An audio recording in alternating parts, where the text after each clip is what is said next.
নমস্কার, তোমরা নিশ্চয়ই সুস্থ আছো, ভালো আছো। ২০২৫ সালের মাধ্যমিক পরীক্ষার রেজাল্ট ২রা মে পাবলিশ হয়েছে। এবার ছাত্রছাত্রীদের একাদশ শ্রেণীতে ভর্তির পালা।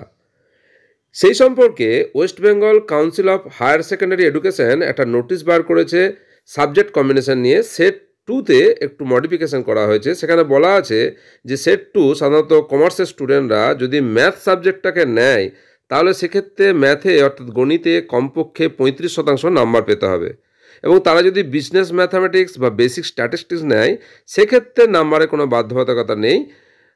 তারা এগুলো যে কোনো পার্সেন্টেজের জন্য চুজ করতে পারবে। এখন দেখে নেওয়া যাক যে আমাদের সিলেবাসে যে সেট 1, সেট 2, সেট 3 আছে সাবজেক্ট কম্বিনেশনের জন্য, সেগুলো কি কি আছে এবং কোথায় মডিফাই করা হলো একটু আলোচনা করে নেওয়া যাক। 2025-26 একাডেমিক ইয়ারের জন্য যে রিভাইজড সেট স্ট্রাকচার বেরিয়েছে সেটা একটু দেখে নেওয়া যাক। ফার্স্ট ল্যাঙ্গুয়েজ, সেকেন্ড ল্যাঙ্গুয়েজের ক্ষেত্রে কোনো পরিবর্তন হয়নি, আগে যা ছিল সেরকমই আছে। ছাত্রছাত্রীদিকে সাবজেক্ট চুজ করতে হবে কিন্তু সেট 1, সেট 2, সেট 3 থেকেই। সেট 1-এর কয়েকটা সাবজেক্ট, সেট 2 থেকে আলাদা সাবজেক্ট তা নয়, সমস্ত সাবজেক্ট একটা নির্দিষ্ট সেট থেকেই চুজ করতে হবে। সেট 1 সাধারণত সায়েন্সের স্টুডেন্টদের জন্য।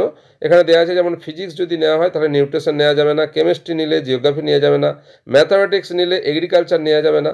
আর এই সায়েন্সের ক্ষেত্রে এখানে যে ম্যাথামেটিক্সের কথা বলা আছে তাহলে সেই ম্যাথামেটিক্সে ওয়েস্ট বেঙ্গল যে বোর্ড আছে বা ইকুইভ্যালেন্ট কোনো বোর্ডে গণিতে কমপক্ষে 35% নাম্বার পেতে হবে। সেট 2 সাধারণত কমার্স স্টুডেন্টদের জন্য।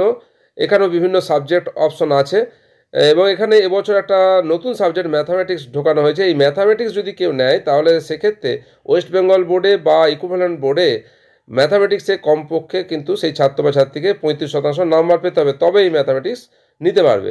আরও যে নতুন দুটো সাবজেক্ট এই সেট 2তে ইন্ট্রোডিউস করা হয়েছে সেটা হচ্ছে বিজনেস ম্যাথামেটিক্স এবং বেসিক স্ট্যাটিস্টিক্স।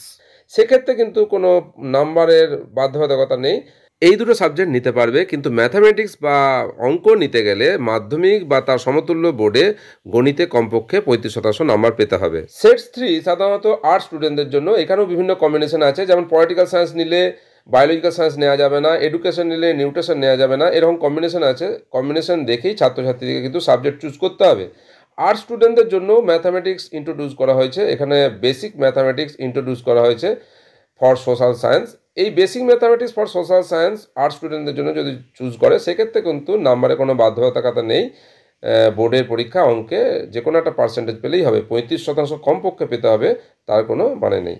2025-26 একাডেমিক ইয়ারে সায়েন্স বেসড সাবজেক্ট চুজ করার জন্য বোর্ড পরীক্ষা বা ইকুইভ্যালেন্ট এক্সামিনেশনে যে সায়েন্সের সাবজেক্টগুলোতে মিনিমাম কত পার্সেন্টেজ পেতে হবে সেই সম্পর্কিত একটা নোটিশ বের হয়েছে, সেগুলো একটু দেখে নেওয়া যাক।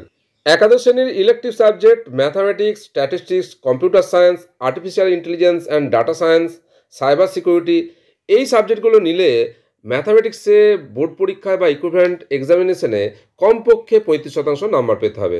বায়োলজিক্যাল সায়েন্স চুজ করলে মাধ্যমিক পরীক্ষায় জীবনবিজ্ঞান বা তার সমতুল কোনো সাবজেক্টে 35% মার্কস পেতে হবে। ফিজিক্স, কেমিস্ট্রি ইলেকটিভ সাবজেক্ট হিসেবে চুজ করলে ফিজিক্যাল সায়েন্সে বা তার সমতুল কোনো সাবজেক্টে 35% মার্কস পেতে হবে বোর্ড এক্সাম বা তার সমতুল কোনো এক্সামে। জিওগ্রাফি যদি ইলেকটিভ সাবজেক্ট হিসেবে চুজ করতে হয় তাহলে জিওগ্রাফিতেও মাধ্যমিক বা তার ইকুইভ্যালেন্ট এক্সামিনেশনে 35% নাম্বার পেতে হবে। একাদশ শ্রেণীতে ইলেকটিভ সাবজেক্ট হিসাবে বাকি বিষয়গুলো চুজ করার ক্ষেত্রে কোনো নাম্বারের বাধ্যবাধকতা নেই এই নোটিশ অনুযায়ী। নোটিশ মাঝে মধ্যে চেক করতে হবে কোনো পরিবর্তন হয়েছে কিনা দেখার জন্য। ছাত্রছাত্রীরা অবশ্যই এই বিষয়টা খেয়াল রাখবে যাতে ওভারলুক না হয়ে যায়। এখন কম নম্বরে ভর্তি হয়ে গেলেও পরবর্তীকালে কিন্তু রেজিস্ট্রেশনের সময় আটকে যেতে পারে। সুতরাং এই বিষয়গুলো একটু দেখতে হবে, মাথায় রাখতে হবে যাতে ভবিষ্যতে কোনো সমস্যা না হয়। তোমরা সকলে সুস্থ থেকো, ভালো থেকো এবং একাদশ দ্বাদশ শ্রেণীর জন্য অগ্রিম শুভেচ্ছা রইল।